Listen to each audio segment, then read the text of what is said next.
Bom dia, boa tarde, boa noite ou boa madrugada. Você que está aqui agora, seja muito bem-vindo. Comenta aí de onde você está acompanhando, porque o relato de hoje não é qualquer um. É daqueles que fazem a gente parar, refletir e perceber como a vida pode mudar em um piscar de olhos. Fazia 3 anos que eu rodava sem rumo certo. 3 anos desde que enterrei Maria numa tarde cinzenta de junho, quando o céu de Goiânia parecia chorar junto comigo. 3 anos desde que voltei para casa vazia e percebi que não conseguia mais ficar ali. As paredes tinham a voz dela. O cheiro do café que ela fazia de madrugada ainda pairava na cozinha. A cadeira onde ela sentava para me esperar continuava no mesmo lugar, como se a qualquer momento ela fosse aparecer. Mas ela não voltou. E eu não aguentei ficar. Vendi quase tudo, guardei algumas fotos numa caixa de sapato, tranquei a casa e voltei para a estrada. O caminhão virou meu lar. O ronco do motor, meu único companheiro. Eu que sempre fui de conversa, de rir alto nos postos, de contar causos para os outros motoristas, virei um fantasma. Carregava e descarregava. Comia sozinho. Dormia no banco, acordava com o sol e seguia em frente. A estrada não cobra explicação. Ela não pergunta por que você chora no escuro da cabine. Não julga quando você passa semanas sem ligar para ninguém. A estrada só pede que você siga em frente. E era isso que eu fazia. Naquela manhã de março, o sol começava a nascer por trás dos eucaliptos da BR-153. Eu tinha saído de Anápolis de madrugada, carregado de ração para uma fazenda em Araguaína. A carga era pesada, mas o caminho era conhecido. Já tinha feito aquela rota dezenas de vezes. Com Maria viva, eu ligava de cada parada. Ela ficava preocupada quando eu demorava. Dizia que tinha sonhado comigo na estrada, que eu devia tomar cuidado. Agora, ninguém mais esperava minha ligação. O rádio chiava baixinho. Eu nem ligava a música direito mais. Preferia o silêncio. O barulho do vento entrando pela janela entreaberta, o cheiro forte de terra molhada misturado com diesel. O céu começava a ficar pesado, com nuvens escuras se formando no horizonte. Ia chover antes do meio-dia. Acelerei um pouco, queria entregar a carga antes da tempestade. Aquela região era traiçoeira quando chovia. Atoleiros, pontes frágeis, trechos sem asfalto que viravam rio de lama. Passei por um vilarejo esquecido. Umas 10 casas de tijolo sem reboco, um bar fechado, galinhas ciscando na beira da pista. Ninguém na rua.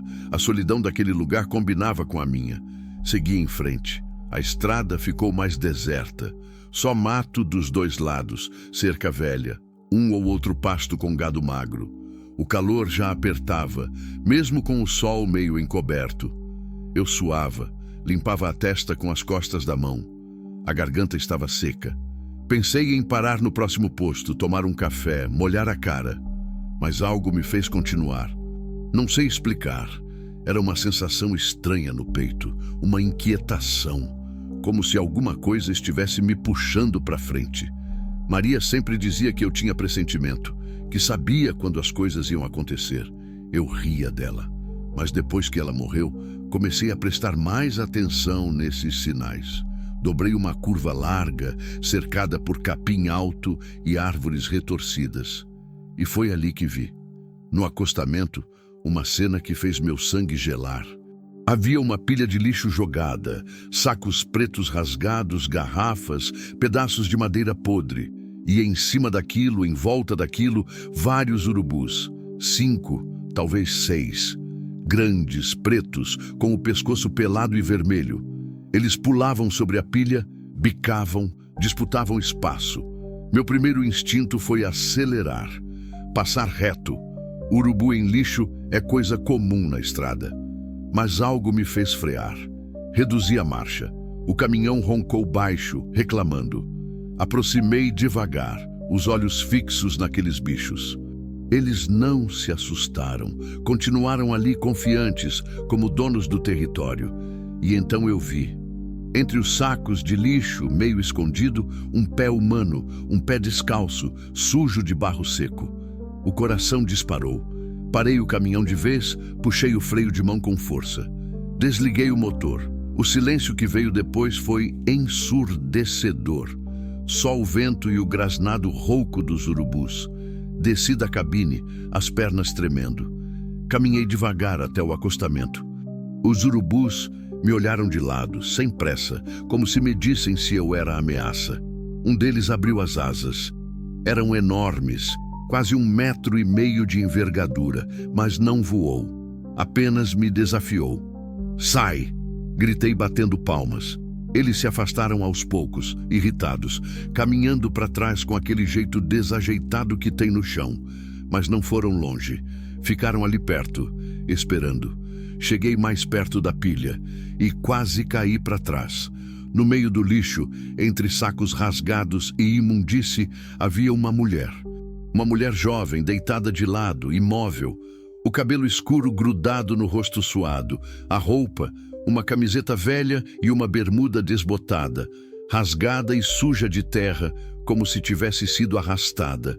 E a barriga, meu Deus, a barriga. Ela estava grávida, muito grávida. A barriga enorme, esticada, a pele brilhando sob o sol fraco. Ajoelhei ao lado dela, o coração batendo tão forte que doía. Toquei o ombro dela com cuidado. Moça, você tá me ouvindo?" Nada. Encostei a mão no pescoço dela procurando o pulso. Minhas mãos tremiam, demorei para achar, mas estava ali, fraco, rápido demais. Mas estava. Ela estava viva. Olhei para os urubus. Eles continuavam ali, a poucos metros, observando, esperando. A raiva subiu como fogo. "Sai daqui, sai!" Peguei uma pedra e joguei. Eles abriram as asas e voaram para cima de uma árvore próxima, mas sem ir embora. Ficaram lá, nos galhos, me vigiando. Voltei para a mulher. Tentei erguê-la um pouco. Ela gemeu baixinho, mas não abriu os olhos. O rosto estava inchado, machucado. Tinha um corte seco na testa, sangue seco misturado com poeira. As mãos arranhadas, as unhas quebradas, como se tivesse tentado se segurar em alguma coisa. Ou como se tivesse lutado. Tirei meu casaco. Um colete velho de caminhoneiro com remendos e manchas de graxa e coloquei sobre ela. O corpo dela estava quente demais. Febre, desidratação, ou as duas coisas. Precisava tirá-la dali, rápido. Passei os braços por baixo dela e a ergui com cuidado. Ela era leve, leve demais para quem carregava uma vida dentro de si. Os ossos quase apareciam nos braços. Quanto tempo ela tinha ficado ali? 1 dia, 2, carreguei-a até o caminhão. A cabeça dela pendeu para o lado, apoiada no meu ombro. Senti o hálito quente dela no meu pescoço. Cheirava a medo, a desespero. Abri a porta da cabine e deitei ela no banco do carona, ajeitando a cabeça dela no encosto. Peguei uma garrafa de água que tinha no porta-luvas, molhei um pano velho e passei no rosto dela, limpando a poeira, o sangue. Ela se mexeu. Os olhos se abriram um pouco, só uma fresta. Estavam vidrados, perdidos. "Calma", sussurrei. "Você tá segura agora. Eu vou te levar para o hospital." Ela tentou falar, mas só saiu um murmúrio rouco. Aproximei o ouvido. "Bebê." A voz era um fio. "O bebê tá bem." Menti porque não sabia, mas precisava acalmá-la. "Você vai ficar boa. Aguenta firme." Ela fechou os olhos de novo. Subi na cabine, liguei o motor. Minhas mãos ainda tremiam. Olhei no retrovisor. Os urubus tinham voltado para o acostamento, caminhando pelo lixo, procurando o que tinha sumido. Pisei fundo no acelerador. A estrada se abriu à frente, empoeirada e vazia. Eu não sabia quem era aquela mulher. Não sabia o que tinha acontecido com ela. Mas sabia uma coisa.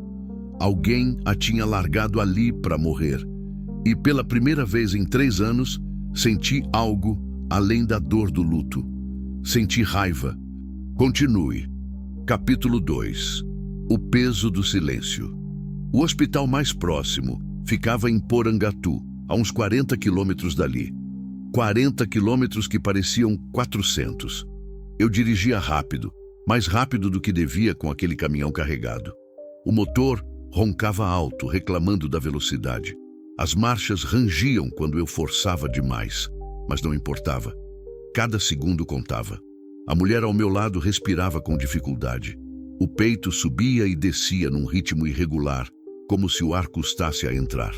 De vez em quando, ela gemia baixinho, a mão se movendo devagar até a barriga, acariciando, protegendo. Mesmo inconsciente, mesmo destroçada, ela ainda tentava cuidar do filho. Isso me partiu. Lembrei de Maria grávida há tantos anos. A gente tinha perdido o bebê no 5º mês. Ela nunca se recuperou direito daquilo. Ficou com um vazio que nem eu, nem ninguém conseguiu preencher. A gente tentou de novo, mas não veio. E com o tempo, a gente foi aceitando que seria só nós dois, eu e ela. E tinha sido suficiente. Tinha sido tudo. Até que ela foi embora. Balancei a cabeça, tentando afastar as lembranças. Não era hora. Olhei de relance para a mulher. Ela era nova, devia ter uns 20 e poucos anos. O rosto, mesmo machucado e sujo, tinha traços delicados. Mas havia algo nele que pesava. Uma tristeza antiga, mais velha do que a idade dela. O tipo de tristeza que vem de quem já sofreu demais. Quem tinha feito aquilo com ela? A pergunta martelava na minha cabeça. Não tinha sido acidente. Ninguém desmaia no meio do lixo por acaso. Alguém a tinha colocado ali. Alguém tinha decidido que ela não valia nada, que podia ser jogada fora como um saco de lixo qualquer. E deixada para os urubus. A raiva voltou a subir, quente e amarga na garganta. Acelerei mais. A estrada estava vazia. Nem um carro, nem uma alma. Só o asfalto rachado, o capim queimado dos dois lados e aquele céu pesado que ameaçava desabar a qualquer momento. O cheiro de chuva já estava no ar. Aquele cheiro de terra molhada que vem antes da tempestade. Precisava chegar logo. De repente, a mulher se mexeu. A cabeça virou para o meu lado, os olhos abriram de novo, dessa vez mais despertos, mas ainda confusos. Ela me olhou como se não entendesse onde estava. O pânico tomou conta do rosto dela. Calma, moça, falei, tentando manter a voz firme. Você tá segura. Eu te achei na estrada. Tô te levando pro hospital. Ela tentou se levantar, mas o corpo não obedeceu. Caiu de volta no banco, ofegante. A mão foi direto para a barriga. O bebê... A voz saiu rachada, desesperada. Tá vivo, respondi rápido. Eu senti ele se mexer quando te carreguei. Mas você precisa de médico, moça. Precisa urgente. Ela fechou os olhos com força, apertando a barriga. Uma lágrima escorreu pelo rosto sujo. Ele me deixou lá, sussurrou. O coração apertou. Quem te deixou? Ela não respondeu logo. Respirava fundo, tentando se controlar. Quando abriu os olhos de novo, havia algo ali além do medo. Havia ódio. Meu pai. As duas palavras caíram no ar como pedras. Fiquei em silêncio. Não sabia o que dizer. O que se diz quando alguém te conta uma coisa dessas? Ela continuou, a voz fraca mas firme, como se precisasse botar para fora. Ele disse que eu era uma vergonha, que eu tinha desonrado a família, que era melhor eu morrer do que voltar para casa com essa barriga. Engoli seco. E o pai da criança? Ela soltou um riso amargo, sem alegria. Fugiu. Quando soube que eu estava grávida, sumiu. Nunca mais apareceu. E meu pai disse que a culpa era minha, que eu que fui atrás de homem, que eu que merecia. A voz dela falhou. Mais lágrimas escorreram. Ele me bateu, me trancou em casa, não me deixava sair, não me dava comida direito. Dizia que eu ia ter que sumir, que ninguém podia saber. E ontem de madrugada ele me acordou, me botou na caminhonete à força e me trouxe para a estrada. Ela parou, soluçando. Me jogou no meio do lixo, disse que os bichos iam cuidar de mim e foi embora. O silêncio que veio depois foi pesado como chumbo. Eu apertei o volante com tanta força que os nós dos dedos ficaram brancos. A raiva que eu sentia agora não tinha nome. Que tipo de homem faz isso com a própria filha? Que tipo de monstro joga uma mulher grávida para os urubus? Ele não vai te encontrar, falei, a voz saindo rouca. Eu não vou deixar. Ela me olhou surpresa, como se não esperasse aquelas palavras. O senhor nem me conhece. Não preciso conhecer para saber que você não merecia isso.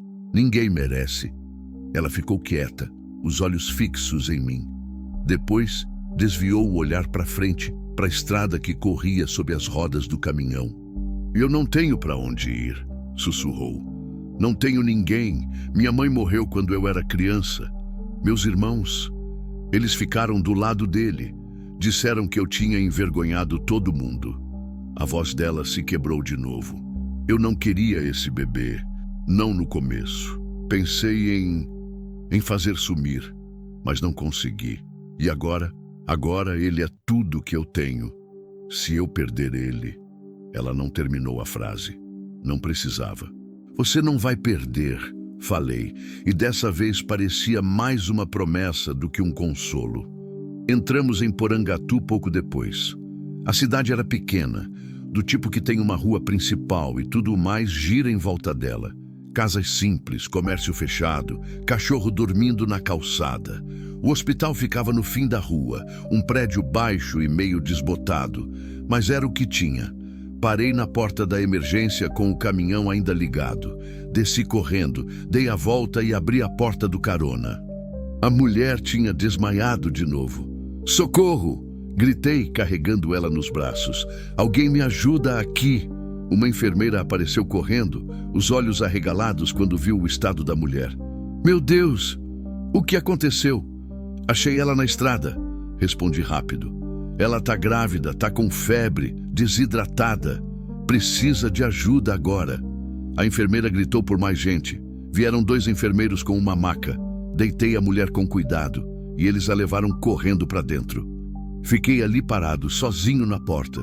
O coração ainda disparado, as mãos tremendo. Só então percebi que tinha sangue no meu casaco. Olhei para frente, para o corredor vazio por onde ela tinha sumido. E uma coisa estranha me tomou. Pela primeira vez em 3 anos, eu tinha feito algo que importava. Não era só rodar, não era só fugir. Era salvar alguém. E aquilo, de alguma forma torta e dolorida, me fez sentir vivo de novo. Continue. Capítulo 3. Raízes no asfalto. Fiquei na sala de espera por quase 2 horas. O lugar era pequeno, apertado, com cadeiras de plástico azul grudadas na parede e um ventilador velho que mais empurrava o ar quente de um lado para o outro do que refrescava alguma coisa. Cheirava a desinfetante misturado com suor.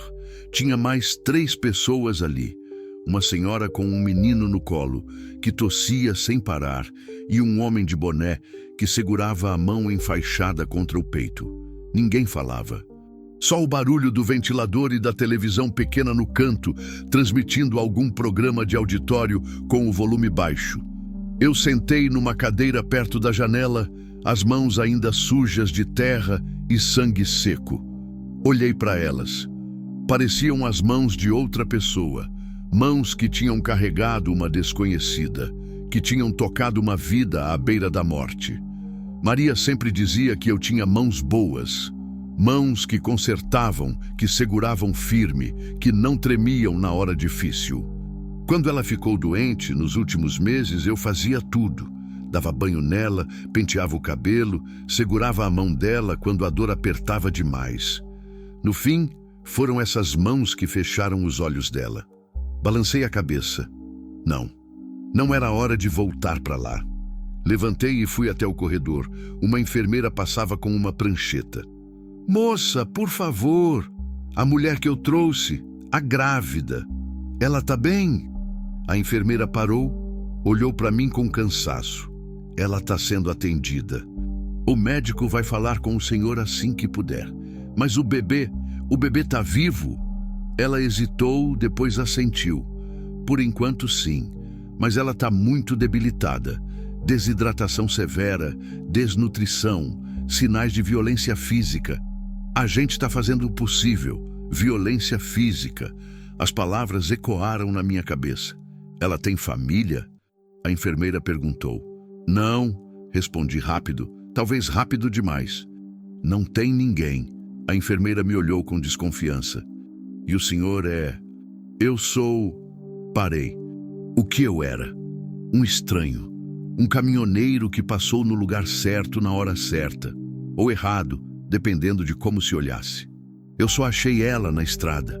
Não podia deixar lá. A enfermeira assentiu devagar, ainda me medindo com os olhos. O senhor fez a coisa certa. Mais um pouco e ela não teria sobrevivido. Ela ia continuar andando quando eu falei de novo.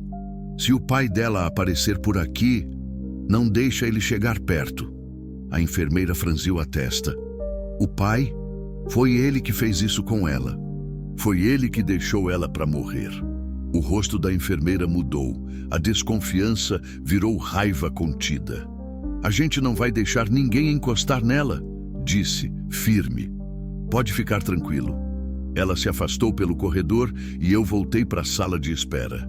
Sentei de novo, a cabeça pesada. O cansaço começava a bater. Eu tinha saído de Anápolis de madrugada.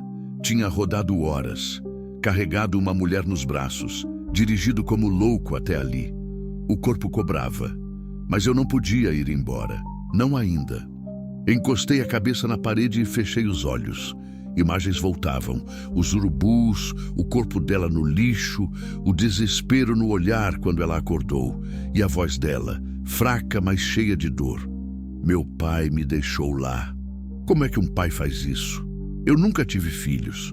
Maria e eu tentamos, mas não veio, e depois que perdemos aquele bebê, a gente nunca mais falou no assunto. Doía demais. Mas eu sempre imaginei como seria, segurar um filho no colo, ver ele crescer, ensinar as coisas da vida. Nunca, nem nos meus piores pesadelos, imaginei fazer mal a um filho, e aquele homem tinha jogado a própria filha grávida no lixo. A porta do corredor se abriu. Um médico jovem, de jaleco branco e cara cansada, apareceu com uma prancheta na mão. Quem trouxe a moça grávida? Levantei rápido. Fui eu. Ele veio até mim, ajeitando os óculos. O senhor é parente? Não. Achei ela na estrada. Ele assentiu, como se já tivesse ouvido histórias assim antes. Ela está estável agora. A gente hidratou, limpou os ferimentos, fez os exames. O bebê está bem, batimentos cardíacos normais. Mas ela passou por muita coisa. Tem sinais de agressão, hematomas antigos e novos, cortes, queimaduras de cigarro no braço, queimaduras de cigarro. Fechei os olhos com força. Ela falou alguma coisa? Perguntei. Pouco. Ela está assustada, confusa. Perguntou pelo bebê umas 10 vezes. A gente garantiu que está tudo bem, mas ela não acredita. Fica tocando a barriga, chorando. O médico suspirou. Olha, eu já vi muita coisa ruim nessa profissão, mas isso é de cortar o coração. Ela não tem documentos, não tem nada. A gente precisa acionar a assistente social, fazer boletim de ocorrência, entrar em contato com o conselho tutelar. Não, falei rápido. Ele me olhou surpreso. Como assim não? Se vocês fizerem boletim, vão ter que notificar a família. E a família foi quem fez isso com ela. O pai dela foi quem largou ela para morrer. O médico ficou em silêncio, processando.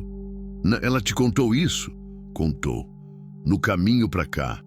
Ele jogou ela numa pilha de lixo porque ela engravidou. Disse que era uma vergonha, que era melhor ela morrer. O médico passou a mão no rosto, cansado. Meu Deus.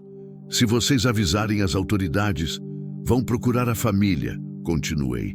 E se acharem ele, vai ser pior. Ele pode tentar de novo, ou coisa pior. Mas a gente tem que seguir o protocolo. Eu sei, cortei. Mas dá uns dias. Deixa ela se recuperar. Deixa ela decidir o que quer fazer. Por favor. O médico me olhou por um longo tempo, depois suspirou. Eu posso segurar por uns 2, 3 dias, mas depois disso a gente vai ter que reportar. É obrigação legal. 2 dias é suficiente, falei, sem saber se era verdade. Ele acenou com a cabeça.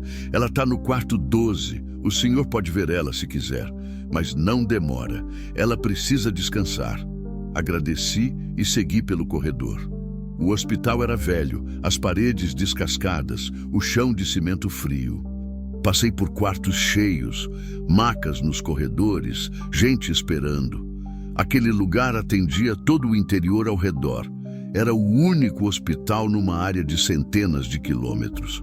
Cheguei no quarto 12. A porta estava entreaberta. Empurrei devagar. Ela estava deitada numa cama estreita, coberta por um lençol branco fino.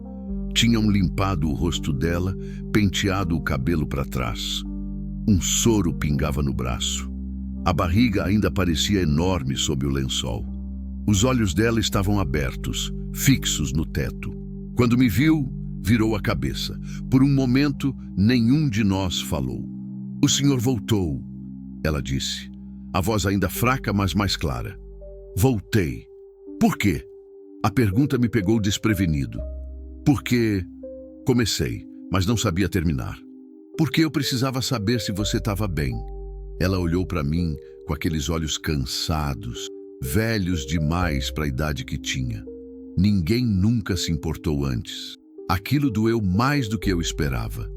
Entrei no quarto, fechei a porta atrás de mim. Puxei uma cadeira e sentei ao lado da cama. "Como você está se sentindo?" "Cansada", ela respondeu. "Mas melhor, eles disseram que o bebê está bem." Assentiu para a barriga. Eu achei que tinha perdido ele. Quando eu acordei naquele lugar, com os urubus, achei que era o fim. A voz dela tremeu. Eu pedi para Deus. Pedi para salvar meu filho. Nem que fosse só ele. Eu podia morrer, mas ele não. Ela olhou para mim, os olhos brilhando. E aí o senhor apareceu. Não soube o que dizer. "Qual é seu nome?" perguntei. Ela hesitou, como se o nome fosse algo perigoso. "Joana." "Joana", repeti. "Eu sou Wilson." Ela assentiu devagar. "Obrigada, seu Wilson, por não ter passado direto. Não precisa agradecer." "Preciso sim. A maioria teria passado. Teria fingido que não viu." Ela tinha razão. E aquilo me fez pensar em quantas vezes eu mesmo tinha passado direto por coisas na vida. Quantas vezes tinha fingido não ver. "O que você vai fazer agora?" perguntei. Joana desviou o olhar para o teto de novo. "Não sei. Não tenho para onde ir. Não tenho dinheiro. Não tenho nada. Quando esse bebê nascer, eu não sei como vou cuidar dele." A voz dela era de quem já tinha desistido. "Você vai achar um jeito", falei, e parecia conversa vazia. Mas continuei mesmo assim. "Sempre tem um jeito."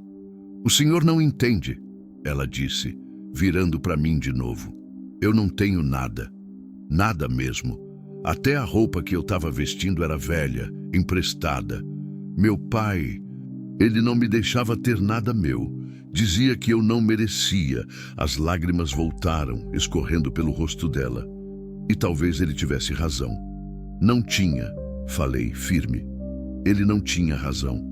O que ele fez foi covardia, foi crueldade, e você não merece carregar isso como se fosse culpa sua." Joana me olhou, surpresa com a dureza na minha voz.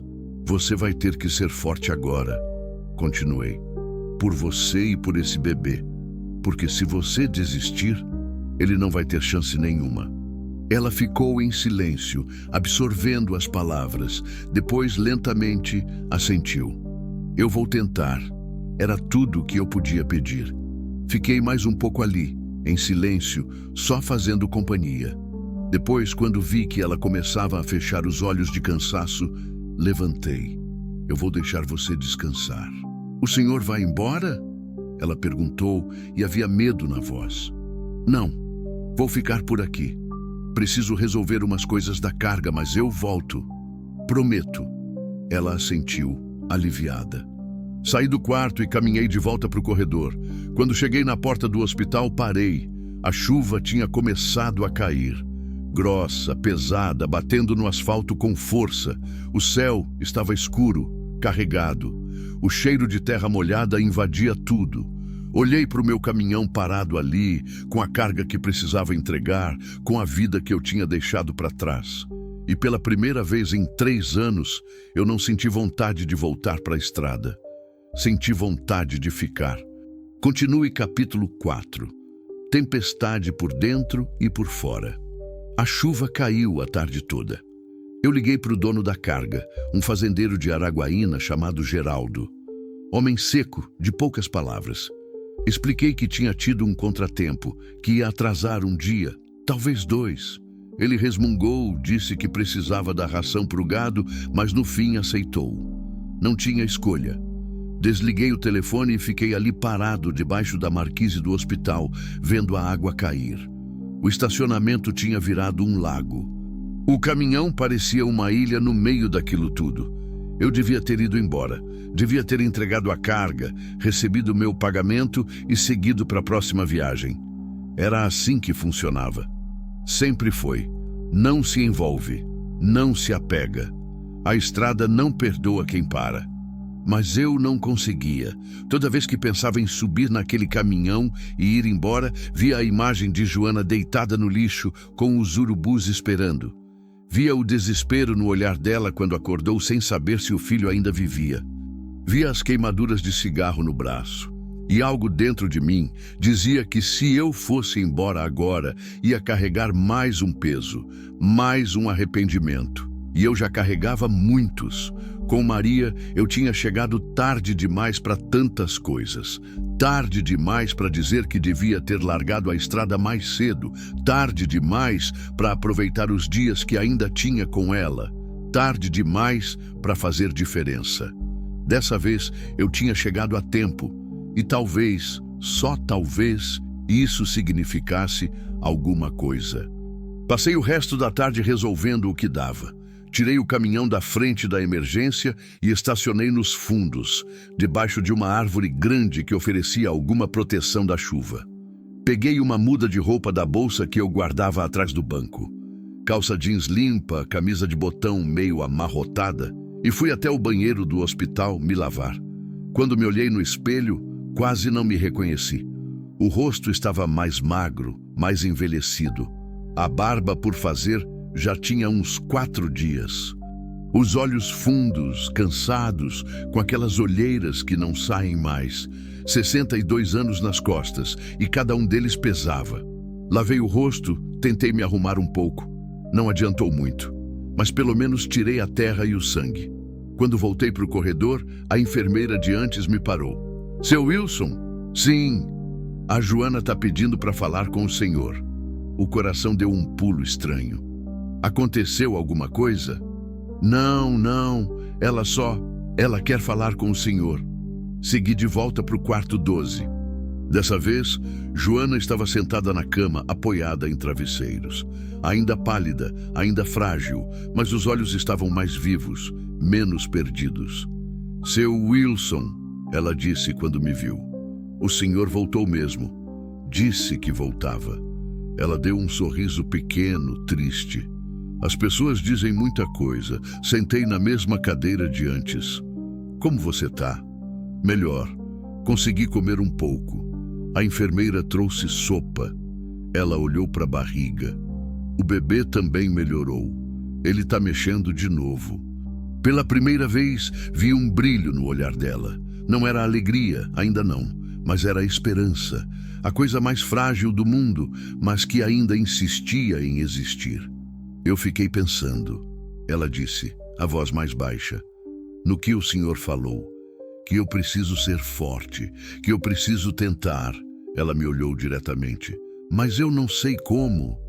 Eu nunca fui forte, seu Wilson. Eu sempre fiz o que mandavam. Sempre abaixei a cabeça. Quando minha mãe morreu, eu tinha 10 anos. Meu pai ficou diferente. Começou a beber, a bater. Meus irmãos fugiram assim que puderam, só eu fiquei.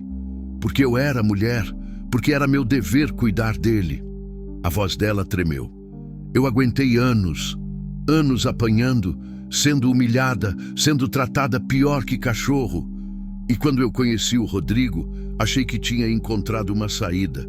Ele era gentil, dizia que ia me tirar dali, que a gente ia começar de novo em outro lugar. Ela riu sem alegria. Mas quando eu disse que estava grávida, ele mudou. Disse que eu tinha feito de propósito, que eu queria prender ele, e sumiu. Simplesmente sumiu. E quando meu pai descobriu, Joana parou, a respiração acelerada. Ele disse que eu era igual minha mãe, uma vagabunda, que eu tinha envergonhado o nome dele e que ia me fazer pagar. Ela levantou a manga do braço direito. Além das queimaduras de cigarro, tinha marcas de cinto, de corda. Algumas já tinham cicatrizado, outras ainda estavam roxas. Ele me trancou no quartinho dos fundos. Não me deixava sair, mal dava comida, dizia que eu ia ter que sumir, que ninguém podia saber, que ele ia resolver o problema. As lágrimas escorriam agora.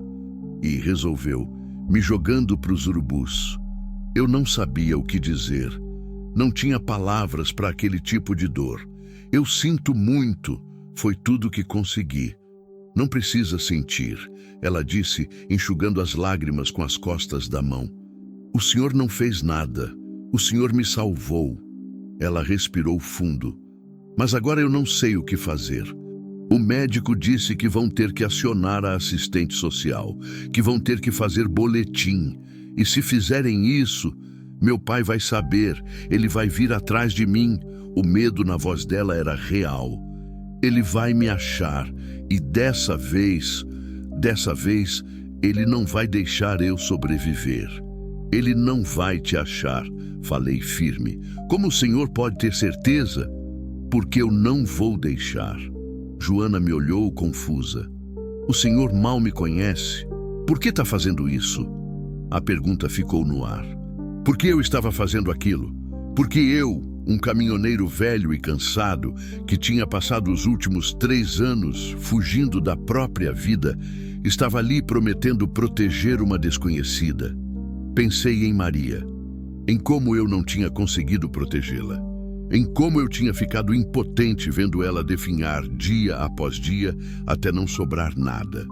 Pensei em todas as vezes que eu tinha passado direto por algo errado, por alguém que precisava de ajuda, porque não era problema meu, porque eu tinha minha própria vida para cuidar.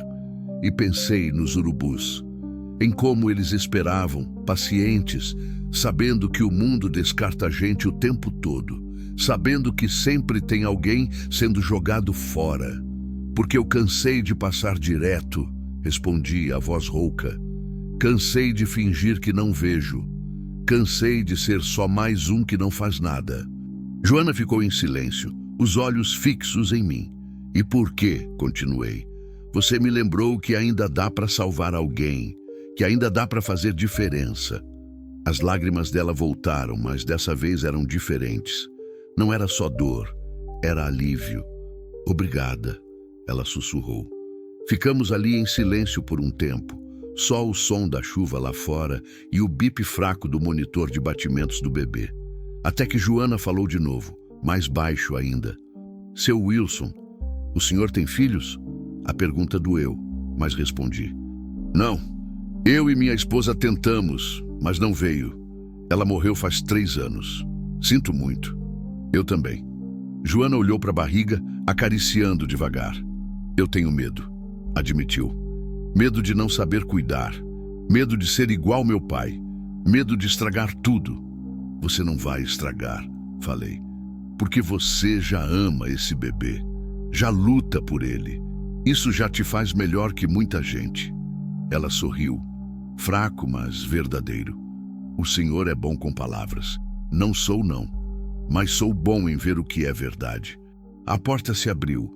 A enfermeira entrou com uma bandeja. Hora do jantar, Joana. E o senhor, seu Wilson, precisa descansar também. Já está de noite. Olhei pela janela. Era verdade. O dia tinha ido embora sem eu perceber. Lá fora, a chuva continuava. Mais fraca agora, mas constante. Eu vou pro caminhão, falei, levantando. O senhor vai dormir lá? Joana perguntou, preocupada. Já dormi em lugar pior. Mas está chovendo. Caminhoneiro tá acostumado, moça. Não se preocupa comigo. Ela ainda parecia preocupada, mas assentiu. Amanhã o senhor volta? Volto. De manhã cedo. Promete? Prometo.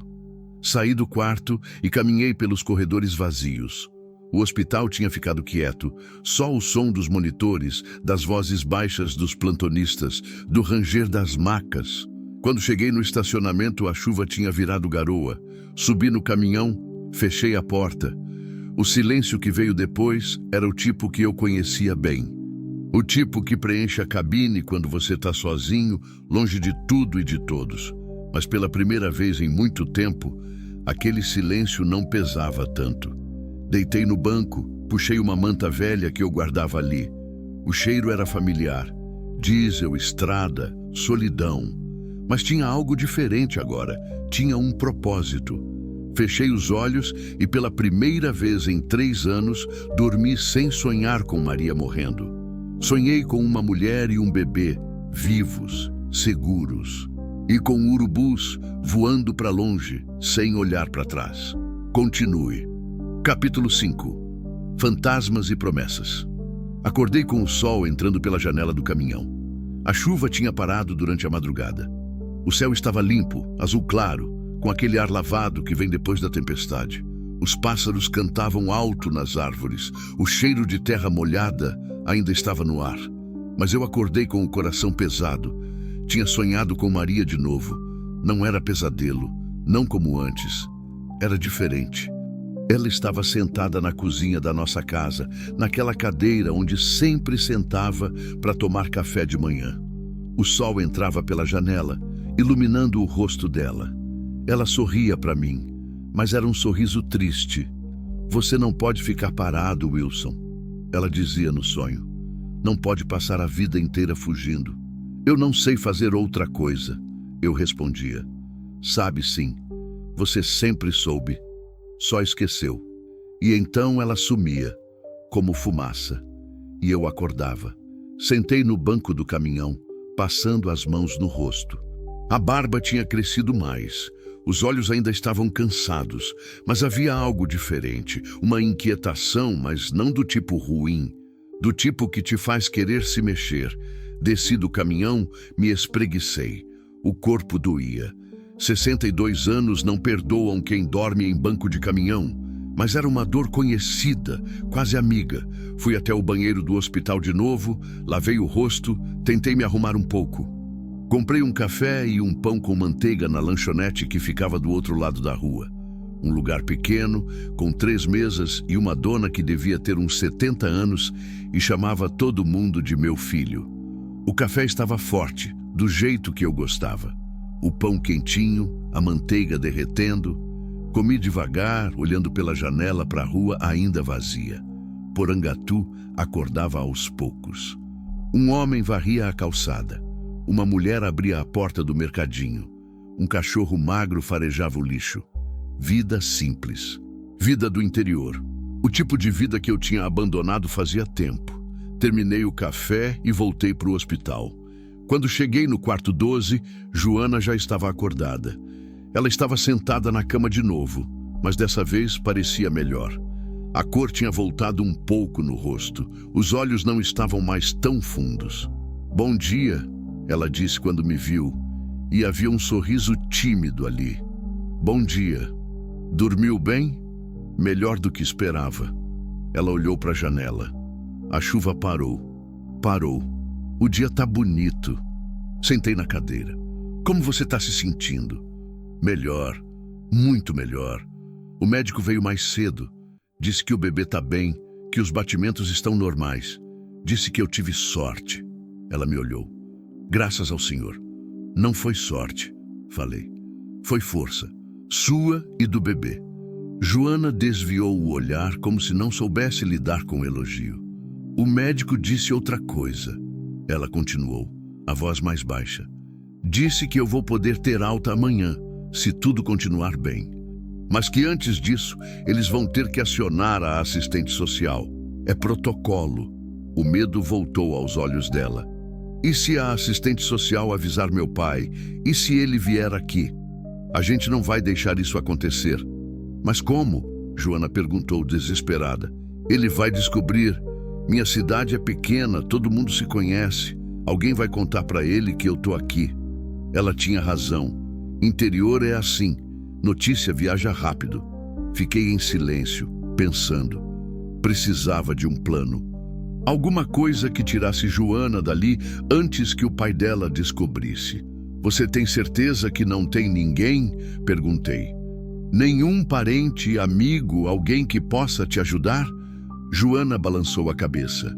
Ninguém. Meus irmãos cortaram contato comigo. As amigas que eu tinha, meu pai não deixava eu ver ninguém. Eu fiquei sozinha. A solidão na voz dela era a mesma que eu conhecia bem. E você? Ela perguntou de repente. O senhor tem alguém? Família? Não. Minha esposa era tudo o que eu tinha. Depois que ela foi embora, fiquei só eu e a estrada. Não tem irmãos, filhos? Não, fui filho único. E filhos nunca vieram. Joana ficou quieta, processando. Então a gente é parecido, ela disse devagar. Os dois sozinhos, os dois perdidos. A frase me acertou no peito. É? Acho que sim. Ficamos em silêncio por um tempo. Era um silêncio confortável, do tipo que só existe entre pessoas que entendem a dor uma da outra. Até que Joana falou de novo. Seu Wilson, o senhor já pensou em parar? Parar? De rodar? De viver na estrada? O senhor não cansa? A pergunta era simples, mas a resposta não era. Canso, admiti. Canso todo dia, mas eu não sei fazer outra coisa. E depois que Maria morreu, a estrada virou a única coisa que fazia sentido. Rodar, entregar carga, seguir em frente, não pensar muito, não sentir muito. E funciona? Não.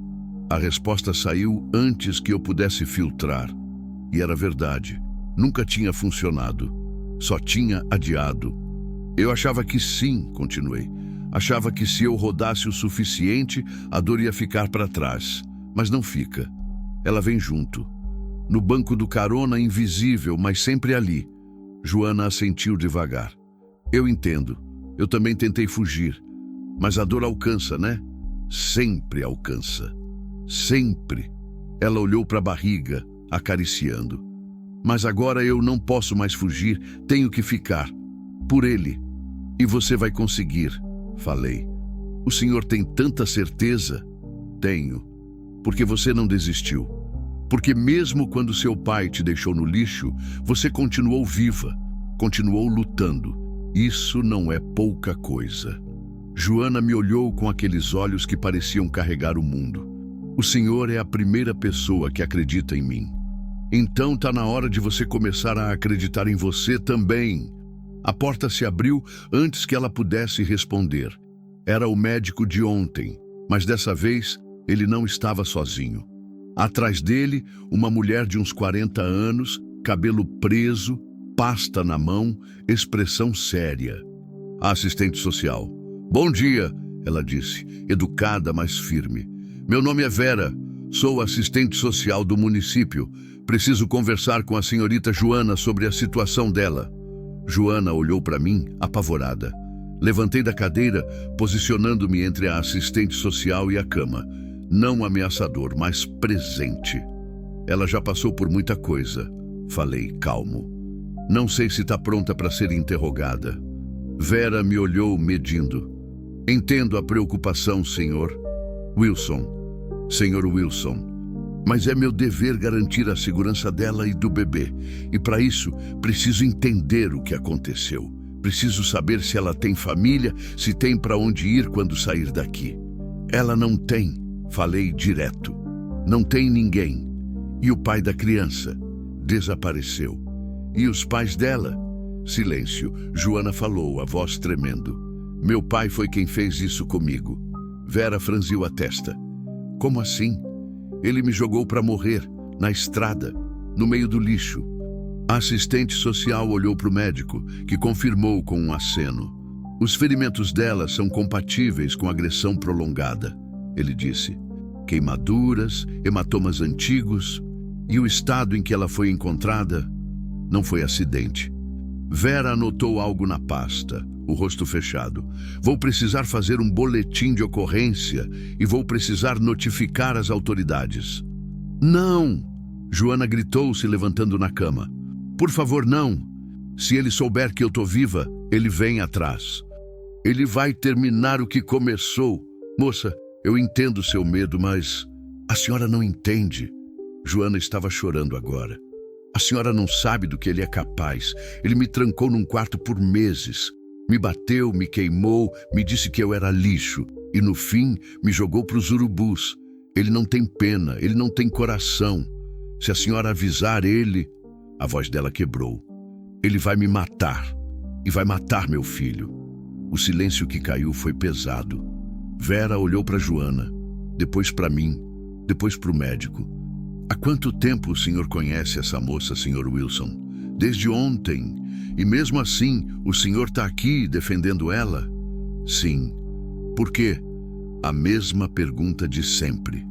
E eu ainda não tinha uma resposta boa. Porque é o certo. Foi tudo o que consegui dizer. Vera me estudou por um longo momento. Depois suspirou. Olha, eu não posso simplesmente ignorar o protocolo. Mas eu também não sou burra. Sei como as coisas funcionam no interior. Sei que tem homem que acha que pode fazer o que quiser com mulher, principalmente se for filha dele.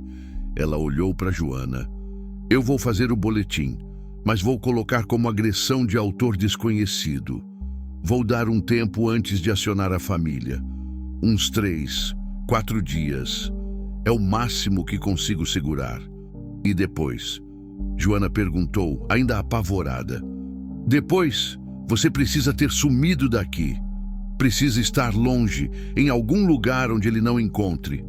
Vera me olhou de novo. O senhor consegue fazer isso? A pergunta ficou no ar. Eu não tinha casa, não tinha família, não tinha nada além de um caminhão velho e uma vida que tinha passado os últimos 3 anos tentando esquecer. Mas olhei para Joana, 20 e poucos anos, grávida, sozinha, com medo de morrer. E pensei em Maria, me dizendo no sonho, você não pode passar a vida inteira fugindo. Consigo, respondi. Joana me olhou surpresa e aliviada ao mesmo tempo. Vera assentiu. Então vocês têm 3 dias. Depois disso eu não posso mais proteger vocês. Ela saiu do quarto, o médico atrás dela. Ficamos sozinhos de novo, eu e Joana. O senhor vai mesmo me ajudar? Ela perguntou, a voz pequena. Vou. Mas para onde a gente vai? Olhei pela janela, para o céu azul, para a estrada que se estendia além da cidade. Para longe, respondi. Bem longe daqui. Continue. Capítulo 6. O peso das escolhas. A noite caiu rápido sobre Porangatu. Eu tinha passado o dia resolvendo as coisas que podia. Liguei de novo para o Geraldo, o dono da carga, e dessa vez fui direto. Disse que tinha surgido uma emergência que não ia conseguir entregar. Ele xingou, disse que ia me processar, que eu era irresponsável. Deixei ele desabafar. No fim, não havia nada que ele pudesse fazer. Ia perder o dinheiro daquela viagem, mas dinheiro eu sempre conseguia de novo. Algumas coisas não voltam. Depois, fui até uma loja de roupas pequena na rua principal. Comprei roupas para Joana. 2 blusas largas, 2 calças de cintura elástica, um casaco fino, chinelos confortáveis. Comprei também fraldas, sabonetes, coisas de bebê. A mulher da loja me olhou com curiosidade, mas não perguntou nada. Interior é assim. Todo mundo quer saber, mas nem sempre pergunta direto. Voltei para o hospital no fim da tarde. Joana tinha tido alta mais cedo do que o previsto. O médico disse que ela estava bem o suficiente para sair, desde que tomasse cuidado e voltasse se sentisse qualquer coisa estranha. Quando entrei no quarto, ela estava sentada na beira da cama, vestindo ainda o hospital. Aquela camisola azul clara que deixa tudo exposto nas costas. Parecia uma criança perdida, pequena demais para o mundo que a esperava lá fora. Trouxe umas roupas para você, falei, mostrando a sacola. Os olhos dela se encheram de lágrimas. O senhor não precisava. Precisava sim. Não pode sair daqui com a roupa que veio. Ela pegou a sacola com cuidado, como se fosse quebrar, olhou para as roupas, tocou o tecido com os dedos. Ninguém nunca comprou roupa para mim, ela disse, a voz embargada. Desde que minha mãe morreu, nunca mais. Agora tem, falei, simples. Ela se levantou, foi até o banheiro do quarto e trocou de roupa. Quando voltou, vestindo a calça escura e a blusa clara, parecia outra pessoa. Ainda frágil, ainda assustada, mas mais humana, menos invisível. Obrigada, ela sussurrou. Vamos, falei. Quanto mais cedo a gente sair daqui, melhor. Joana assentiu, pegou a pequena sacola com os remédios que o hospital tinha dado e me seguiu pelo corredor. Quando passamos pela recepção, a enfermeira de plantão acenou. Cuidem-se, ela disse, e havia algo no olhar dela, uma compreensão, como se soubesse. Saímos para o estacionamento. O ar da noite estava fresco, carregado de umidade. O céu tinha poucas estrelas, nuvens cobriam a maior parte. Ia chover de novo antes da madrugada. Joana parou quando viu o caminhão. A gente vai nele? Sim, é tudo que eu tenho. Ela engoliu seco, mas não reclamou. Eu abri a porta do carona, ajudei ela a subir. A barriga dificultava os movimentos. Ela se acomodou no banco com cuidado, puxando o cinto de segurança por cima da barriga. Dei a volta, subi do meu lado, liguei o motor. O ronco familiar encheu a cabine. Para onde a gente vai? Joana perguntou. Era a pergunta que eu tinha evitado o dia inteiro. Para minha casa, respondi, e as palavras saíram antes que eu pudesse pensar direito nelas. O senhor tem casa? Tenho, em Goiânia. Tá fechada faz 3 anos, mas ainda é minha. Joana ficou quieta, processando. O senhor tem certeza? Eu não quero dar trabalho. Já deu. Cortei, mas sem rispidez. E não tem mais volta. Então para de pensar nisso e aceita a ajuda, tá bom? Ela assentiu devagar, limpando as lágrimas que começavam a cair de novo. Saí de Porangatu pela mesma estrada que tinha entrado. A BR-153 estava vazia, escura, iluminada só pelos faróis do caminhão. As árvores dos 2 lados formavam uma parede negra. O vento batia na janela. Joana ficou quieta por um longo tempo, olhando pela janela. Eu respeitei o silêncio. Sabia que ela precisava processar tudo. O que tinha acontecido, o que estava acontecendo, o que ia acontecer. Até que ela falou, a voz baixa.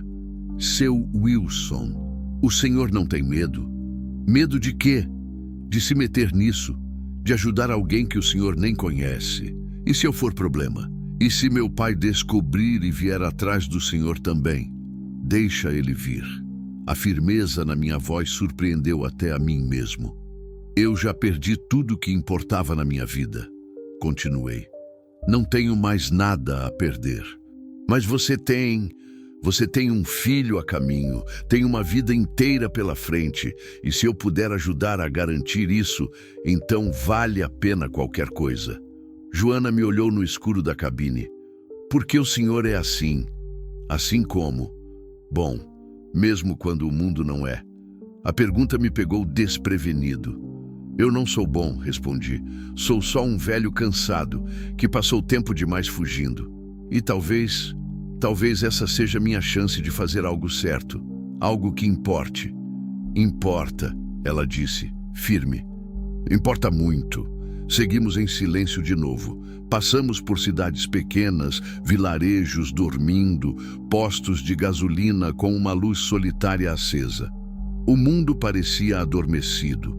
Só a gente acordado, atravessando a noite. Até que, de repente, Joana apertou a barriga e gemeu. Freiei imediatamente, encostando no acostamento. O que foi? Tá sentindo dor? Não, não é dor, ela disse ofegante. Ele tá mexendo. Muito. Mais do que o normal. Ela segurou minha mão e colocou na barriga dela. E eu senti. Um chute, forte, decidido. Depois outro. E outro. Era uma vida ali dentro, uma vida que lutava, que queria nascer, que se recusava a desistir. Meu Deus, sussurrei. Joana sorriu, mesmo com as lágrimas escorrendo. Ele tá bravo. Acho que não gostou da viagem de caminhão. Vai ter que se acostumar, falei, e os dois rimos. Um riso pequeno, cansado, mas verdadeiro. Tirei a mão devagar e voltei a dirigir. A chuva começou a cair umas 2 horas depois. Devagar no começo, depois mais forte. Os limpadores trabalhavam rápido, mas a visibilidade estava ruim. Reduzi a velocidade. Quanto falta? Joana perguntou. Umas 3 horas, se a chuva não piorar. Ela assentiu e encostou a cabeça no vidro. Os olhos começaram a fechar de cansaço. Pode dormir, falei. Eu te acordo quando a gente chegar. O senhor tem certeza? Tenho. Descansa. Joana fechou os olhos. Em poucos minutos, a respiração dela ficou mais lenta, mais profunda. Ela tinha adormecido. Olhei para ela de relance. Parecia tão jovem dormindo, tão vulnerável e carregando uma vida dentro dela. Pensei em Maria de novo, em como ela teria adorado ajudar uma moça como Joana, em como ela teria enchido a casa de carinho, de cuidado. Ela sempre quis ser mãe. E mesmo não tendo conseguido, ela tinha aquele instinto maternal que transbordava em tudo. E agora eu estava fazendo o que ela faria. Talvez fosse por isso que eu não tinha conseguido ir embora. Talvez, de alguma forma, Maria ainda estivesse me guiando. Me dizendo que não era hora de fugir, que era hora de ficar. A chuva caiu a noite toda, pesada, persistente, transformando a estrada num rio de asfalto molhado. Os faróis cortavam a escuridão, revelando apenas alguns metros à frente. Eu dirigia com cuidado, atento a cada curva, a cada buraco. Joana dormia profundamente no banco ao lado. De vez em quando ela se mexia, ajeitando a barriga, murmurando algo inaudível, mas não acordava. Passamos por Anápolis já de madrugada. A cidade estava quieta, as ruas vazias, só alguns caminhões nos postos, motoristas tomando café, se preparando para mais um dia na estrada. Eu conhecia aquela vida, tinha vivido ela por décadas, e pela primeira vez senti que talvez estivesse deixando ela para trás. Cheguei em Goiânia quando o sol começava a nascer. A chuva tinha parado, o céu estava cinza, pesado, mas sem ameaça. Dirigi pelas ruas conhecidas, tão familiares e ao mesmo tempo tão estranhas. 3 anos tinha mudado algumas coisas. Prédios novos, lojas diferentes, ruas asfaltadas. Mas a essência continuava a mesma. Virei numa rua residencial quieta. Casas simples, bem cuidadas, com jardins pequenos. E no fim da rua, a minha casa. Estacionei em frente. O portão estava fechado com corrente e cadeado. O jardim, que Maria cuidava com tanto carinho, estava tomado pelo mato. A pintura descascada. As janelas fechadas, sujas de poeira. Parecia abandonada. Parecia morta. Porque era. Morta desde o dia que eu tranquei a porta e fui embora. Joana acordou com o barulho do motor desligando. A gente chegou?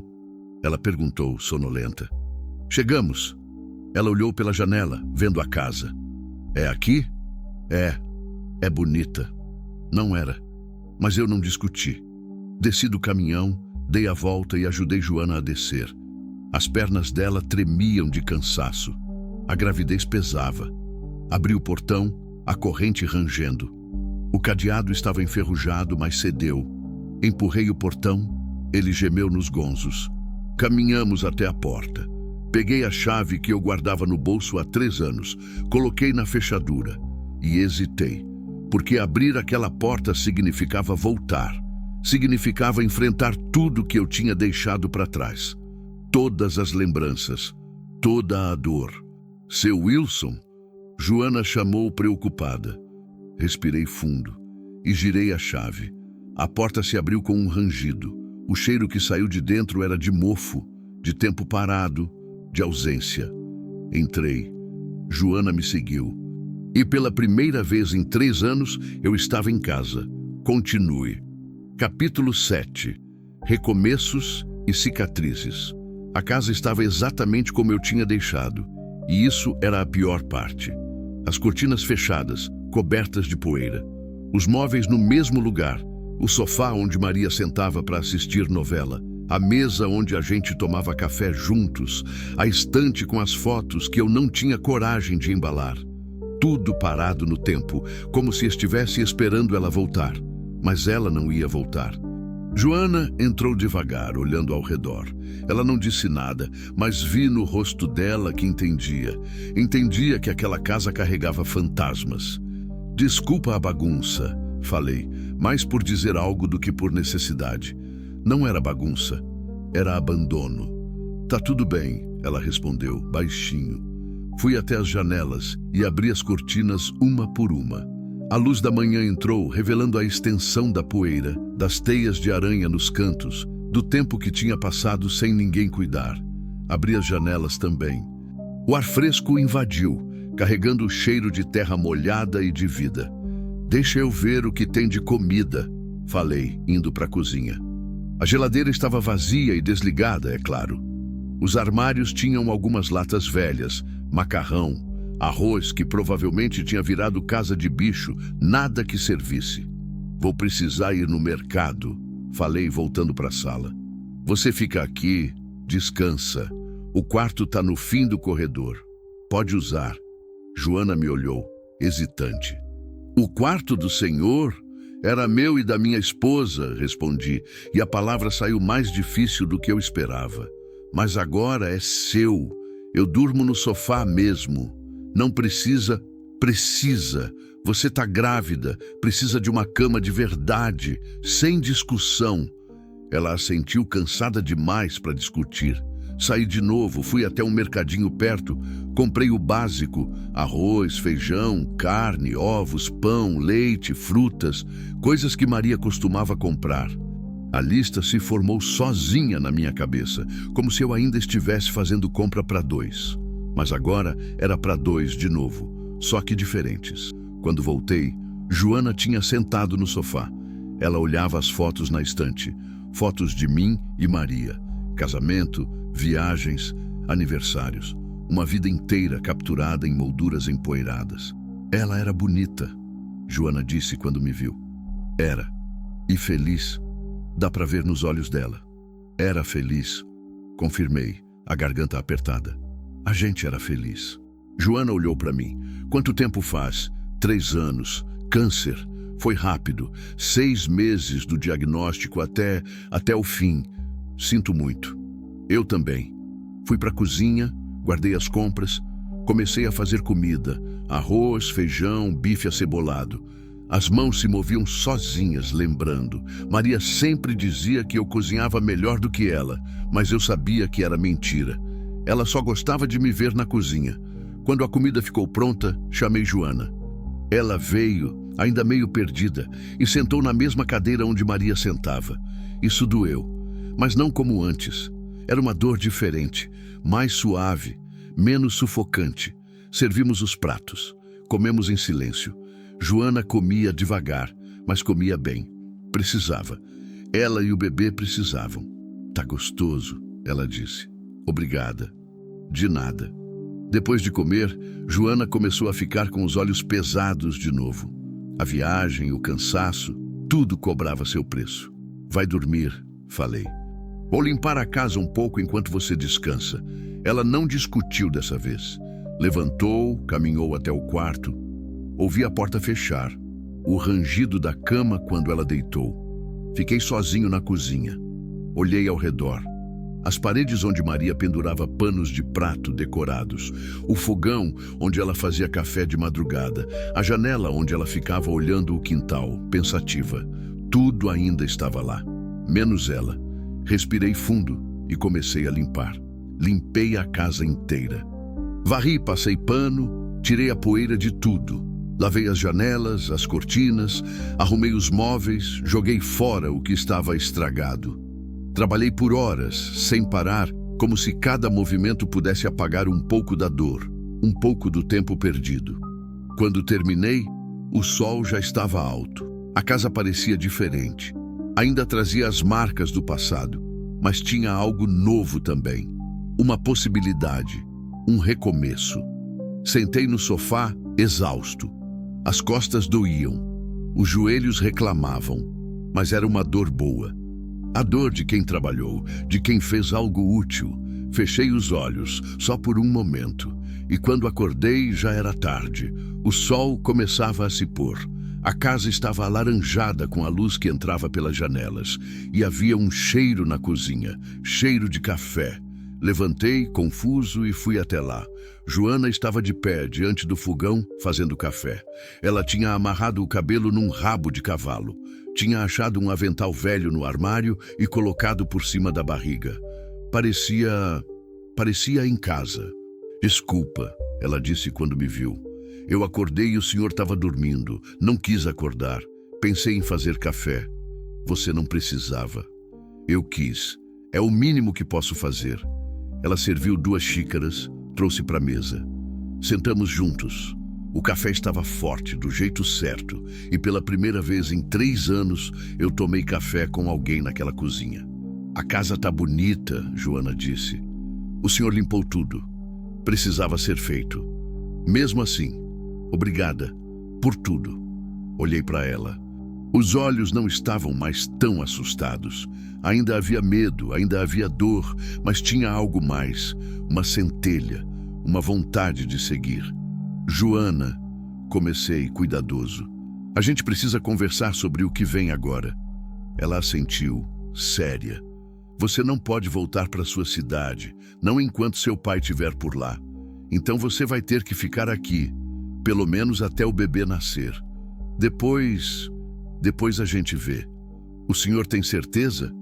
Eu não quero ser um fardo. Você não é. E eu tenho certeza. Joana ficou quieta, mexendo na xícara de café.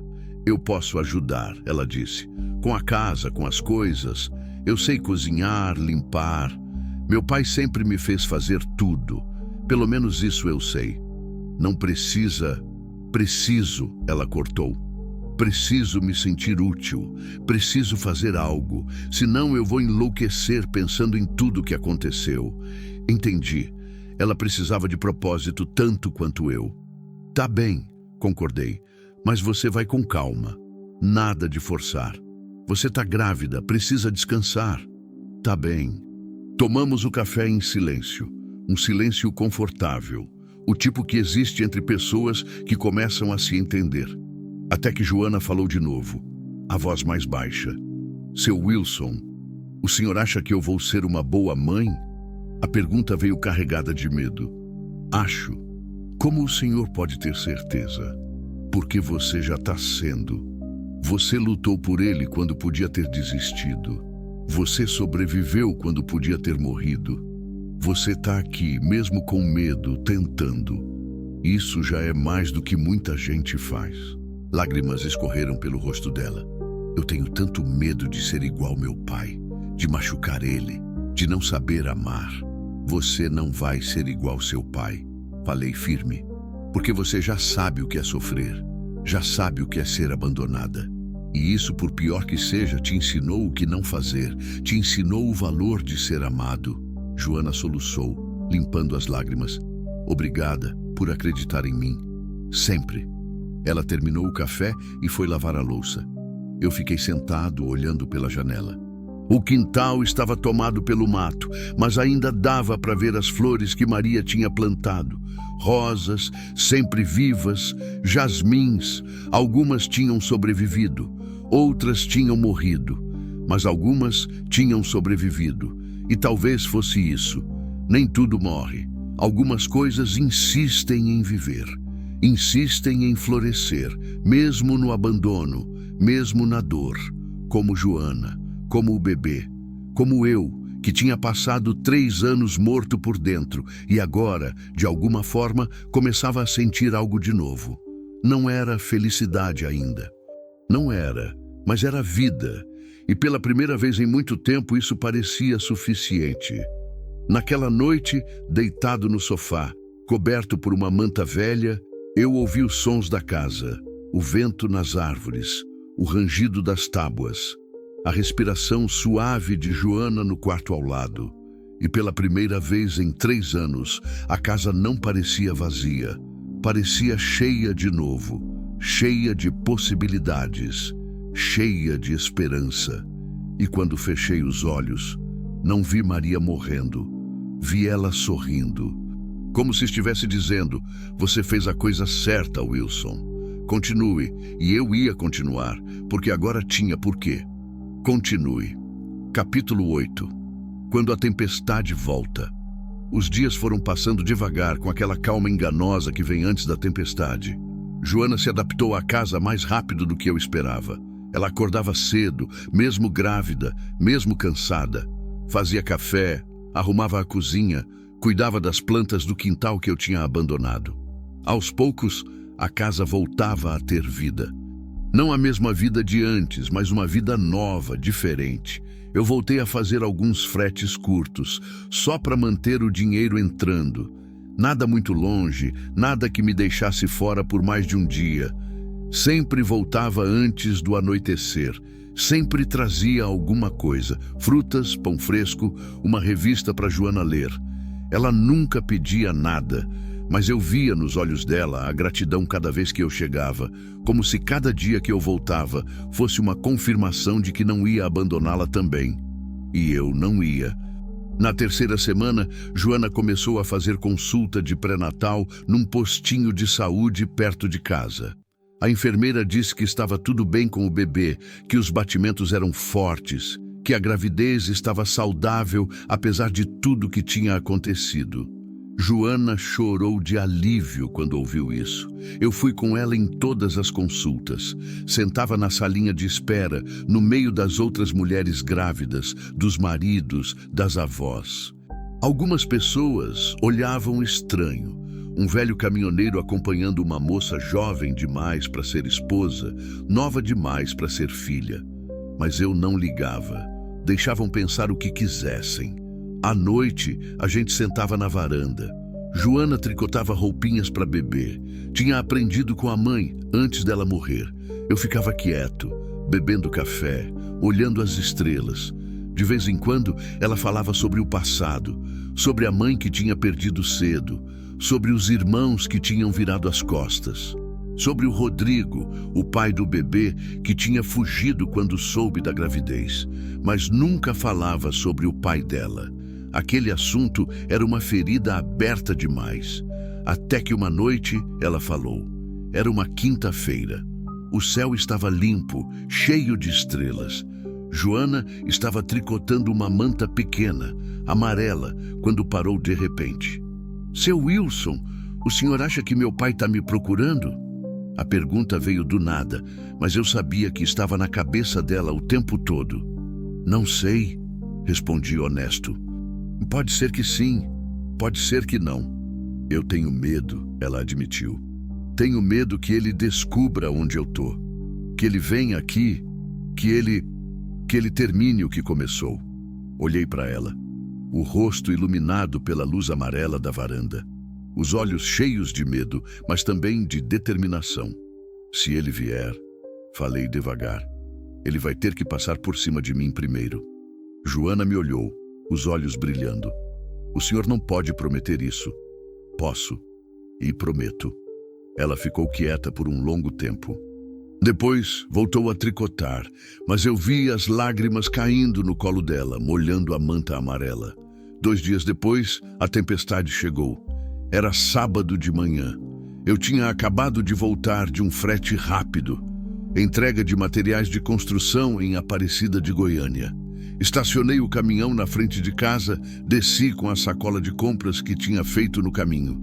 Foi quando vi uma caminhonete velha, vermelha, com a lataria amassada, parada do outro lado da rua, e um homem encostado nela. Alto, magro, de boné sujo e camisa xadrez desbotada, o rosto queimado de sol, os olhos pequenos e duros. Ele me olhava fixamente, os braços cruzados. O coração gelou. Eu sabia quem era. Antes mesmo que ele abrisse a boca, eu sabia. Coloquei a sacola no chão devagar. Me virei para ele, ficando entre a caminhonete e a minha casa. Posso ajudar? Perguntei, a voz firme, mas o coração disparado. O homem cuspiu no chão. Você é o velho que pegou minha filha? Não era pergunta. Era acusação. Tô Wilson.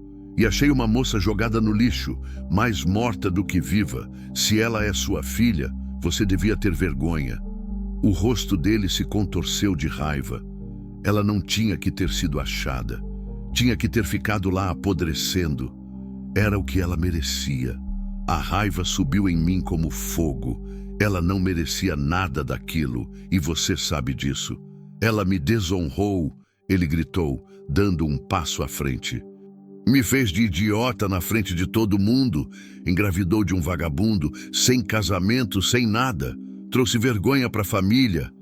A única vergonha aqui é você, respondi, duro. Que tipo de homem joga a própria filha grávida para os urubus? Ele caminhou até mim, o dedo apontado para o meu peito. Onde ela está? Longe de você. Ela é minha filha, é minha propriedade. Ela não é propriedade de ninguém. Ela é uma pessoa, e você perdeu o direito de chamá-la de filha quando deixou ela para morrer. O homem me empurrou. Eu cambaleei, mas não caí. Eu vou entrar nessa casa, ele rosnou, e vou levar ela, e você não vai fazer nada. Não vai, não. Ele riu sem humor. Você é o quê? O namorado dela? O salvador? Você é só um velho patético que se meteu onde não foi chamado. Talvez, mas ela fica aqui e você vai embora, agora. O homem me encarou. Havia violência nos olhos dele, o tipo de violência que eu já tinha visto antes em botecos, em brigas de estrada. O tipo que não pensa, só age. Ele deu um passo em direção à casa. Eu me coloquei na frente. Sai da frente, velho! Não, ele me empurrou de novo, mais forte. Dessa vez eu caí, batendo o ombro no chão. A dor explodiu, mas eu me levantei rápido. Foi quando ouvi a voz. Pai, não! Joana estava na porta, o rosto pálido, os olhos arregalados de terror, a mão na barriga, protetora. O homem parou, virou para ela devagar. Então é verdade, você está viva. Não graças ao Senhor, Joana disse, a voz tremendo, mas firme. Você devia ter morrido, ele disse, frio. Seria melhor para todo mundo. Melhor para o Senhor quer dizer. Porque assim não ia ter que olhar no espelho e ver o monstro que é. O homem avançou em direção a ela. Eu me joguei na frente de novo, mais rápido dessa vez. Segurei o braço dele. Não encosta nela. Ele tentou me empurrar, mas eu segurei firme. A gente lutou, cambaleando. Ele era mais novo, mais forte, mas eu tinha raiva. 3 anos de raiva guardada. Raiva por Maria. Raiva por Joana, raiva por tudo que era injusto no mundo. Caímos no chão, rolando. Ele acertou um soco no meu rosto. Vi estrelas. Acertei outro nele. Ouvi o nariz dele estalar. Seu Wilson! Joana gritou. Vizinhos começaram a aparecer nas janelas, nas portas. Alguém gritou que ia chamar a polícia. O homem se levantou, limpando o sangue que escorria do nariz. Me olhou com ódio puro. Isso não acabou, ele rosnou. Acabou sim, respondi, levantando também. Você chega perto dela de novo, eu te mato. Entendeu? Eu te mato. Nunca tinha dito algo assim na vida. Nunca tinha sentido algo assim. Mas era verdade. Cada palavra. O homem cuspiu sangue no chão.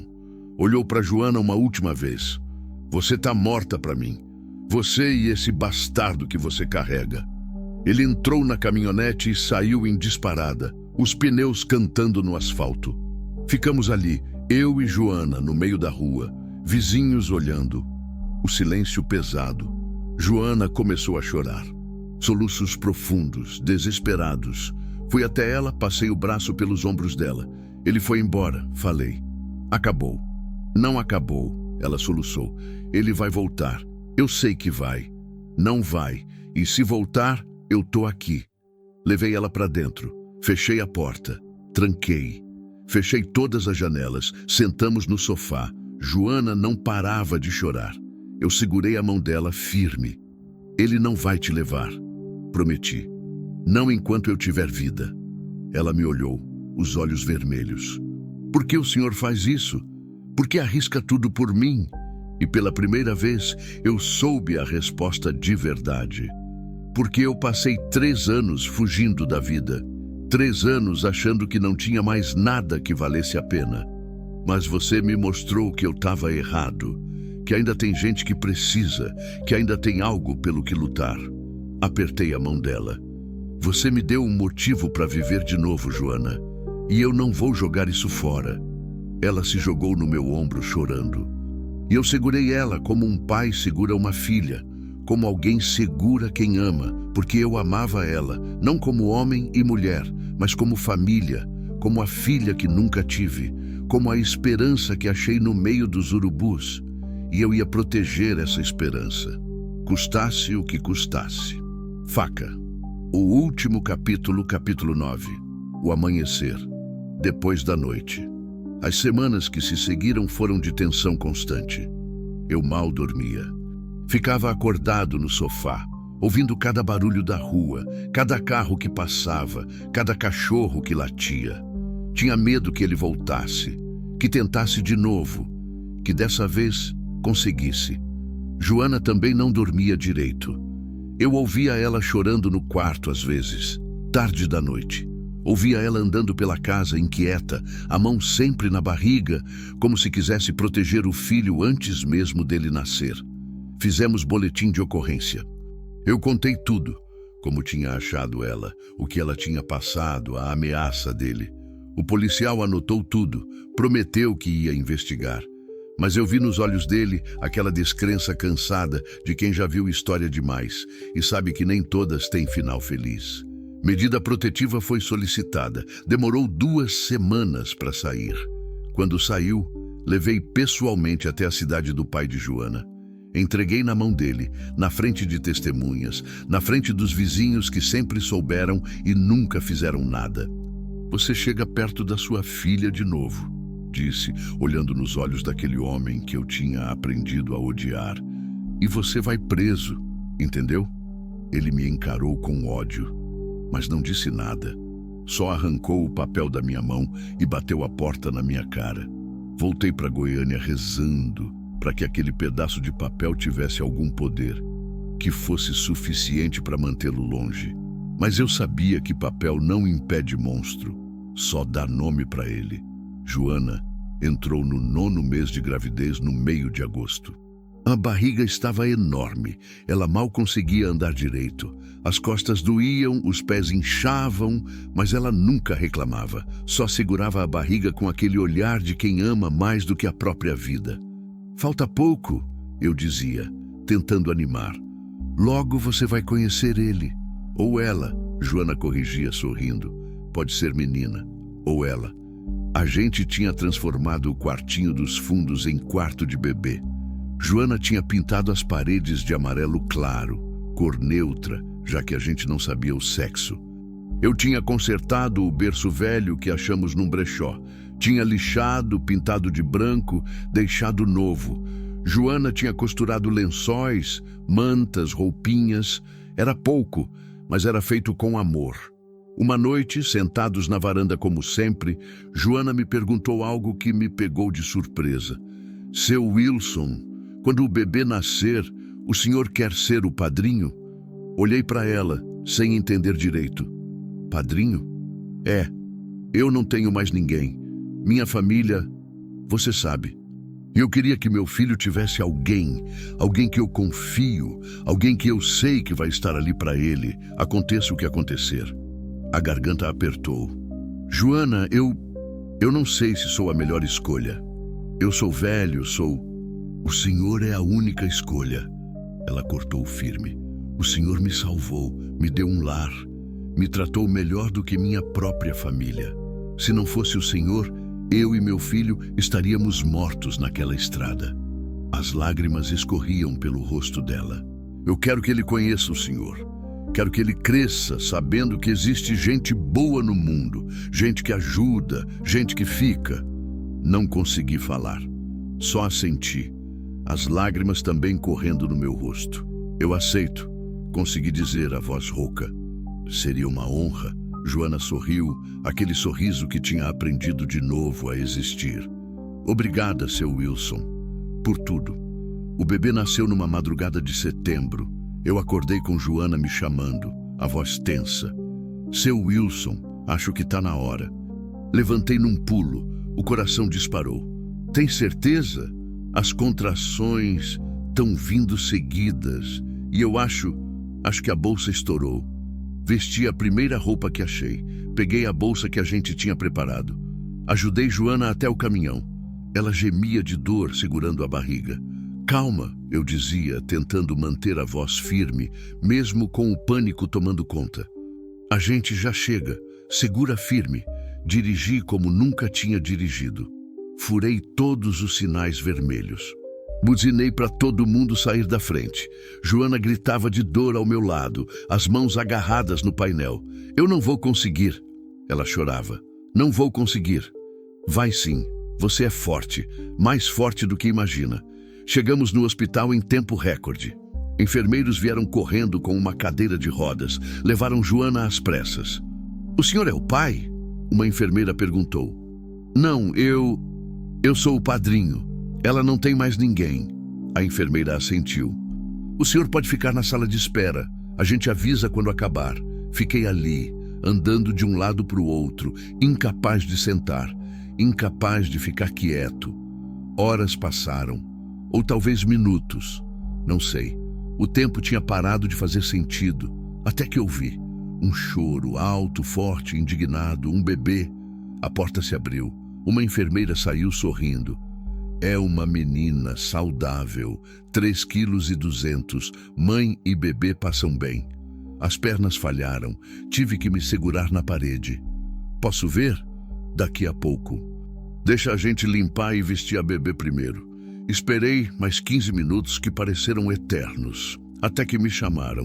Entrei no quarto. Joana estava deitada na cama, exausta, o cabelo grudado na testa suada, mas sorrindo. Sorrindo como eu nunca tinha visto ela sorrir.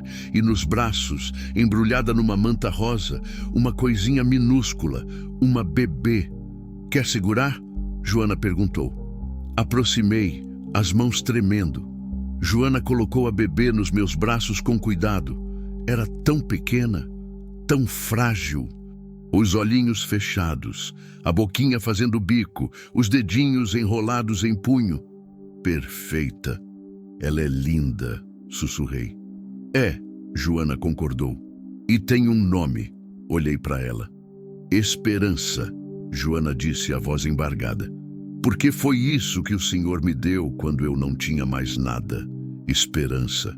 Olhei de novo para a bebê nos meus braços, para aquela vida minúscula que tinha lutado tanto para existir, que tinha sobrevivido ao abandono, à crueldade, ao desespero, e que agora estava ali, viva, respirando, sonhando.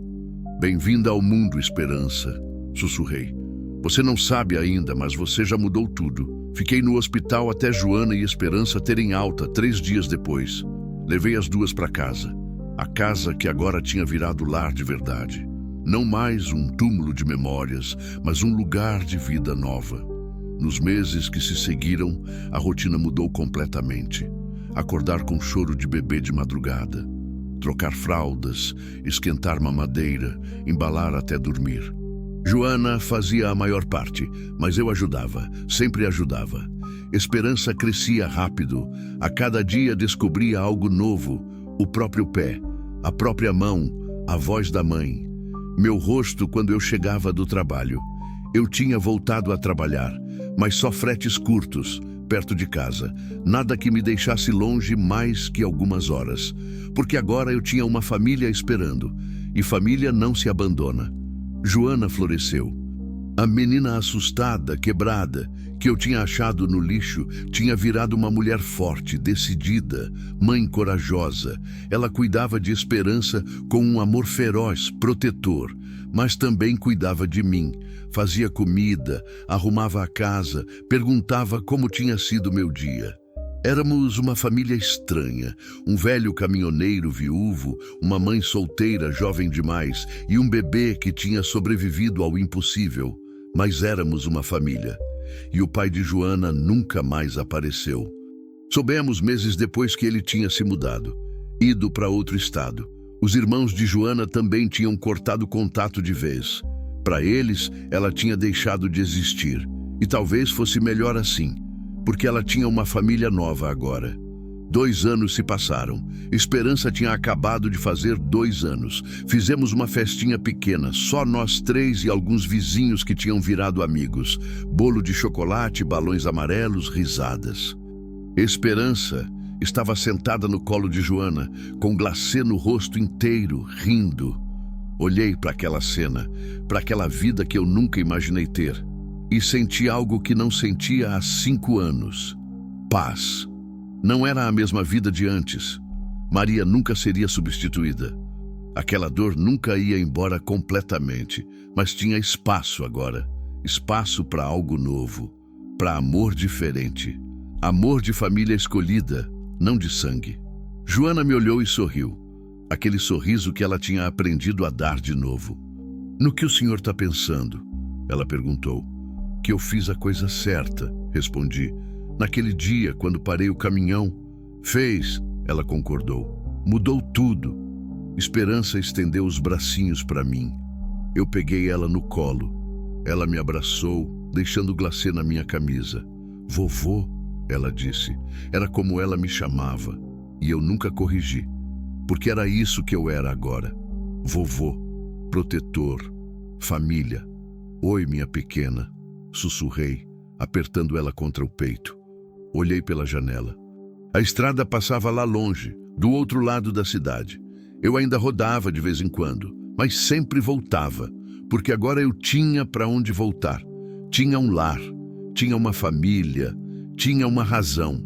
E tudo tinha começado naquele dia, naquela curva esquecida da BR-153, quando eu quase passei direto. Quando eu quase não vi, mas vi. Parei. E tudo mudou. Às vezes, uma única escolha muda tudo. Às vezes, parar o caminhão no lugar certo salva mais do que uma vida. Salva 2 ou 3, se contar a minha. Porque eu também tinha sido salvo naquela estrada, pelos urubus que não conseguiram o que queriam, pela mulher que se recusou a desistir e pelo bebê que nasceu gritando, provando que a vida sempre encontra um jeito, sempre. Naquela noite, depois que Esperança dormiu, Joana e eu sentamos na varanda como sempre. "Obrigada, seu Wilson", ela disse de repente.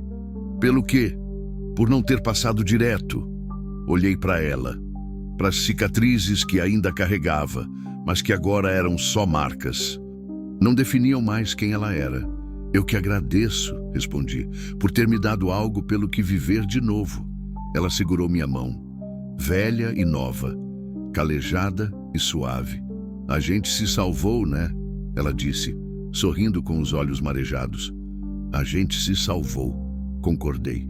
E era verdade. 2 perdidos na estrada tinham se encontrado no pior momento possível. E tinham construído algo bonito do meio do lixo. Tinham transformado dor em amor, desespero em esperança, morte em vida. E quando olhei para o céu naquela noite, cheio de estrelas, senti que Maria estava ali, não como fantasma, não como peso, mas como bênção, como se ela estivesse dizendo: "Você fez bem, meu amor, você fez muito bem."